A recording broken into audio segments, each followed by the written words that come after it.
Siddhartha, de Hermann Hesse. Primera parte, capítulo 1. El hijo del Brahman. A la sombra de la casa, al sol de la orilla del río, junto a las barcas, a la sombra de los sauces, a la sombra de las higueras, creció Siddhartha, el hijo hermoso del Brahman, el joven Falke. Creció junto a Govinda, su amigo, también hijo de un Brahman. El sol quemó sus claras espaldas a la orilla del río, al bañarse, al hacer las abluciones sagradas, al realizar los sacrificios sagrados. Sus ojos negros se cubrían de sombras en el bosque sagrado, en el juego infantil, escuchando los cantos de la madre, en los sacrificios divinos, en las lecciones de su padre, el sabio, en las conversaciones con los doctos. Hacía tiempo que Siddhartha tomaba parte en las conversaciones de los sabios, se ejercitaba en la polémica con Govinda, en el arte de la meditación, en el servicio de la introspección. Ya comprendía la palabra de las palabras para pronunciar silenciosamente el Om, pronunciarlo bien hacia afuera con la expiración, con alma concentrada, con la frente nimbada por el resplandor de los espíritus que piensan con diafanidad. Ya comprendía en el interior de su alma las enseñanzas de Atman, indestructible, unido al universo. El corazón de su padre estaba lleno de alegría por el hijo, el inteligente, el sediento de ciencia, en el que veía formarse un gran sabio y un gran sacerdote, un príncipe entre los brahmanes. En el pecho de su madre saltaba el contento cuando le veía caminar, cuando le veía sentarse y levantarse. Siddhartha, el fuerte, el hermoso, el que andaba sobre sus piernas esbeltas, el que saludaba con toda dignidad. El amor se conmovía en los corazones de las jóvenes hijas de los brahmanes cuando Siddhartha pasaba por las calles de la ciudad con la frente luminosa, los ojos reales, con las estrechas caderas. Pero más que todas ellas le amaba Govinda, su amigo, el hijo del Brahman. Amaba los ojos de Siddhartha y su encantadora voz. Amaba su andar y la completa dignidad de sus movimientos.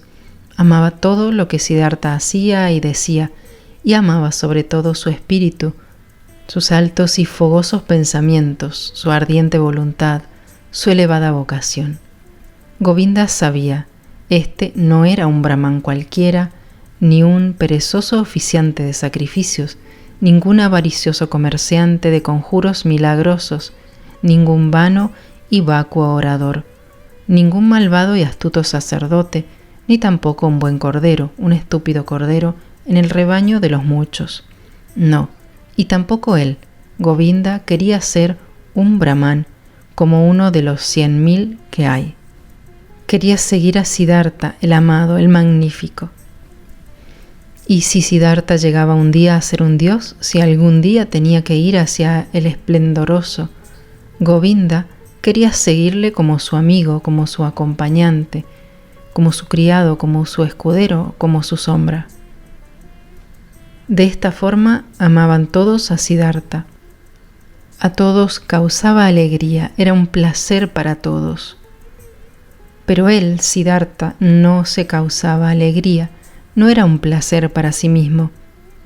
Vagando por los senderos rosados del huerto de higueras, sentado a la sombra azul del bosque de la contemplación, lavando sus miembros en el baño diario de la expiación, sacrificando en el sombrío bosque de mangos, en la inmensa dignidad de sus gestos, querido por todos, siendo alegría de todos, no tenía, sin embargo, ninguna alegría en el corazón. Le venían sueños enigmáticos, pensamientos de las fluyentes aguas del río, de las refulgentes estrellas de la noche, de los ardientes rayos del sol. Le venían sueños e intranquilidades del alma con el humo de las hogueras de los sacrificios, de las exhalaciones de los versos del Rig Veda, destilados gota a gota por los maestros de los viejos brahmanes. Siddhartha había empezado a alimentar dentro de sí el descontento. Había empezado a sentir que el amor de su padre y el de su madre, y hasta el amor de su amigo Govinda, no le harían feliz para siempre y en todos los tiempos, ni le tranquilizarían ni le satisfacerían. Había empezado a sospechar que su venerado padre y sus otros maestros, que los sabios brahmanes ya le habían enseñado la mayor parte y lo mejor de su ciencia, que ya habían vaciado en su vaso expectante todo su contenido, y el vaso no estaba lleno, el espíritu no estaba saciado, el alma no estaba tranquila, el corazón no estaba silencioso. Las abluciones estaban bien, pero eran agua, no borraban los pecados, no aplacaban la sed del espíritu, no aliviaban las penas del corazón. Los sacrificios eran excelentes, así como las invocaciones de los dioses, pero ¿era esto todo? ¿Daban felicidad los sacrificios? ¿Y qué había de los dioses? ¿Era cierto que Prajapati había creado al mundo? ¿No era él el Atman, él, el único, el todo y uno? ¿No eran los dioses formas creadas como tú y yo, sujetas al tiempo, perecederas? Era pues bueno, era justo, era una acción tan llena de sentido sacrificar a los dioses. ¿A quién otro había que hacer sacrificios? ¿A quién otro rendir culto más que a él, al único, a Atman? ¿Y dónde encontrar a Atman? ¿Dónde moraba él? ¿Dónde latía su corazón eterno, sino en el propio yo, en lo más íntimo, en lo indestructible que cada uno lleva en sí? Pero ¿dónde estaba ese yo, ese íntimo, ese último? No era carne y hueso, no era pensamiento ni conciencia como enseñaban los más sabios. ¿Dónde estaba pues? ¿Dónde? ¿A dónde dirigirse? ¿Al yo, a mí, a Atman? ¿Había otro camino que mereciera la pena buscarlo? Nadie le mostraba ese camino, nadie lo conocía, ni el Padre, ni los maestros, y los sabios, ni las santas canciones de los sacrificios. Todo lo sabían los brahmanes y sus libros santos, ellos lo sabían todo, por todo se habían preocupado, por la creación del mundo, por la conversación, el alimento, el inspirar y el expirar, la ordenación de los sentidos, los hechos de los dioses. Sabían infinitamente mucho. Pero, ¿de qué valía saber todo esto si ignoraban el uno y lo único, lo más importante, lo único importante? Cierto que muchos versos de los libros sagrados, que los Upanishad del Samaveda hablaban de este más íntimo y único en los versos magníficos. Tu alma es todo el mundo, allí estaba escrito, y escrito estaba también que el hombre que duerme en el sueño profundo se acerca a su más íntimo y habita en el Atman. En estos versos se encerraba una ciencia maravillosa. Todo el saber de los más sabios estaba aquí concentrado en mágicas palabras, puro como la miel recolectada por las abejas. No era de despreciar el cúmulo de conocimientos reunidos y conservados aquí por toda una serie de generaciones de sabios brahmanes. Pero, ¿dónde estaban los brahmanes? ¿Dónde los sacerdotes? ¿Dónde los sabios o penitentes que habían logrado no simplemente saber, sino vivir toda esa ciencia profundísima? ¿Dónde estaba el conocedor que, habiendo reposado en el Atman durante el sueño, mostrara sus maravillas durante la vigilia, la vida, el andar, el hablar y las acciones? Siddhartha conocía a muchos venerables brahmanes, a su padre ante todos, el puro, el sabio, el más venerable. Su padre era digno de admiración, serena y noble era su conducta, pura su vida, sabia su palabra, sutiles, profundos pensamientos habitaban en su frente. Pero también él, el que tanto sabía, ¿vivía feliz? ¿Tenía paz? ¿No era también un buscador sediento?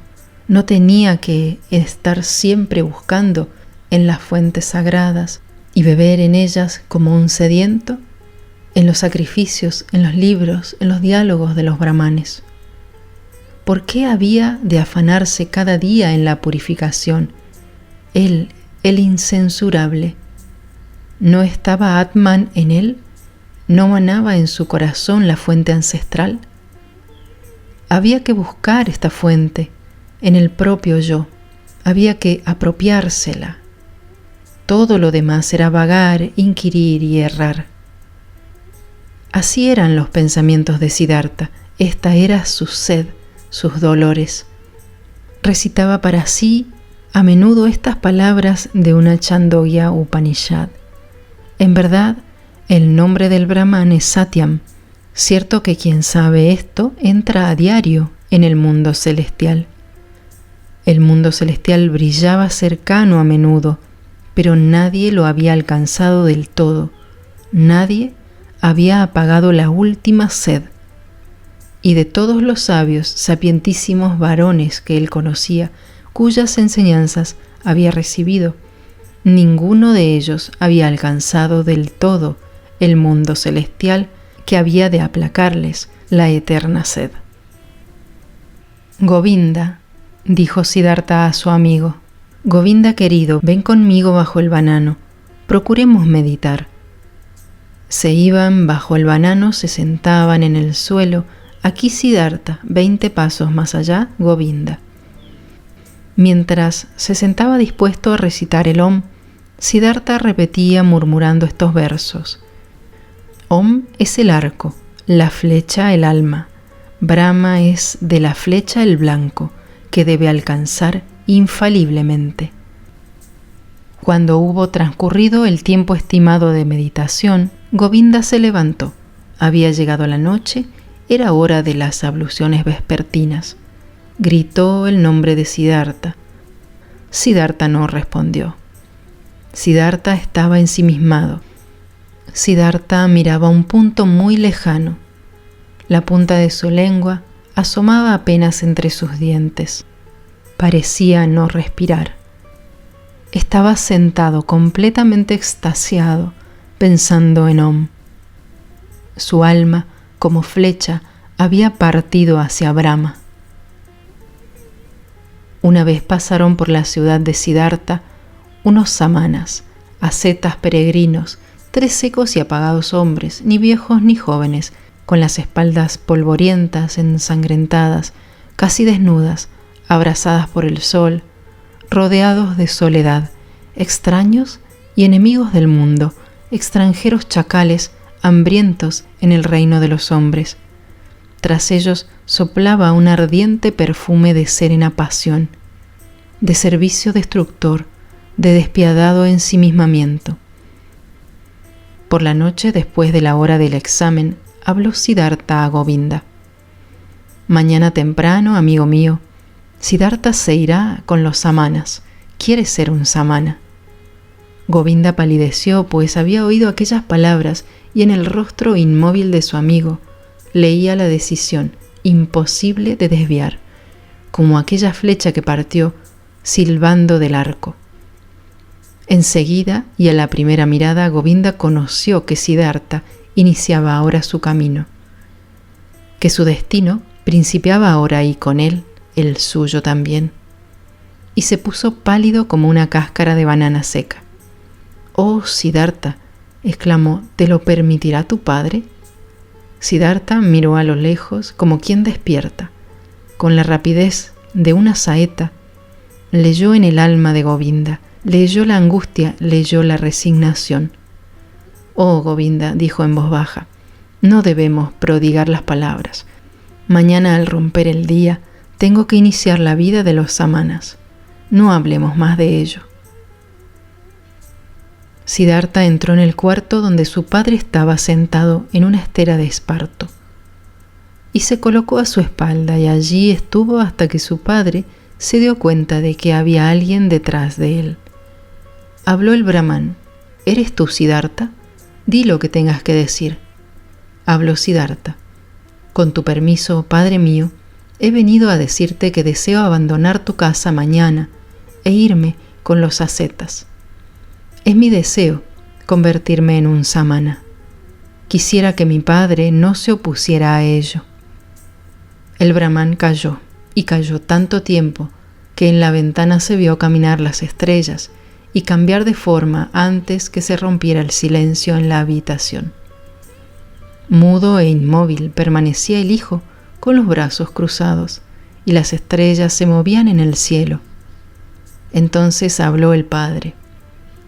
No es propio de brahmanes pronunciar palabras enérgicas e iracundas, pero mi corazón está disgustado. No quisiera oír por segunda vez este ruego de tu boca. El brahmán se levantó lentamente. Siddhartha estaba mudo con los brazos cruzados. ¿A qué esperas?, preguntó el padre. Siddhartha habló. Ya lo sabes. El padre salió disgustado del cuarto. Disgustado se acercó a su cama y se tendió en ella. Al cabo de una hora, como el sueño no viniera a sus ojos, el brahmán se levantó, paseó de un lado a otro, salió de la casa, miró al interior por la pequeña ventana del cuarto y vio en él a Siddhartha, con los brazos cruzados, inmóvil. Su túnica clara resplandecía pálidamente. Con el corazón intranquilo, el padre volvió a su lecho. Una hora más tarde, como el sueño no viniera a sus ojos, el brahmán se levantó de nuevo, paseó de aquí para allá, salió delante de la casa, vio salir la luna. Miró al interior del cuarto por la ventana. Allí estaba Siddhartha, inmóvil, con los brazos cruzados. En sus piernas desnudas relumbraba la luz de la luna. Con el corazón preocupado, el padre volvió a la cama. Y volvió pasada una hora, y volvió pasadas 2 horas. Miró por la ventana, vio a Siddhartha en pie, a la luz de la luna, a la luz de las estrellas, en las tinieblas. Y volvió a salir de hora en hora, silencioso. Miró dentro del cuarto, vio inmóvil al que estaba en pie. Su corazón se llenó de enojo, su corazón se llenó de intranquilidad, se llenó de vacilaciones, de dolor. Y en la última hora de la noche, antes de que viniera el día, volvió de nuevo al cuarto. Entró, vio en pie al joven, que le pareció grande y como extraño. Siddhartha, dijo, ¿a qué esperas? Ya lo sabes. ¿Vas a estarte siempre así, en pie, esperando hasta que sea de día, hasta que sea de mediodía, hasta que sea de noche? Estaré en pie esperando. Te cansarás, Siddhartha. Me cansaré. Tienes que dormir, Siddhartha. No dormiré. Te morirás, Siddhartha. Moriré. ¿Y prefieres morir antes que obedecer a tu padre? Siddhartha siempre ha obedecido a su padre, dijo. Entonces, ¿renuncias a tu propósito? Siddhartha hará lo que su padre le diga. El primer resplandor del día penetró en la estancia. El brahmán vio que las rodillas de Siddhartha temblaban ligeramente, pero el rostro de Siddhartha no vio ningún temblor. Sus ojos miraban a lo lejos. Entonces conoció el padre que Siddhartha ya no estaba con él, ni en la patria, que ya le había abandonado. El padre tocó las espaldas de Siddhartha. Irás al bosque, dijo, y serás un samana. Si en el bosque encuentras la felicidad, vuelve y enséñame a ser feliz. Si encuentras la decepción, entonces vuelve y juntos ofrendaremos a los dioses. Ahora ve y besa a tu madre y dile a dónde vas. Para mí aún hay tiempo de ir al río y hacer la primera ablución. Quitó la mano de encima del hombro de su hijo y salió. Siddhartha se tambaleaba cuando intentó caminar, se impuso a sus miembros, se inclinó ante su padre y fue junto a su madre para hacer lo que su padre le había dicho. Con los primeros albores del día abandonó la ciudad, todavía silenciosa, lentamente, con sus piernas embaradas. Surgió tras la última choza una sombra que allí se agazapaba y se unió al peregrino. Era Govinda. «Has venido», dijo Siddhartha y sonrió. «He venido», dijo Govinda.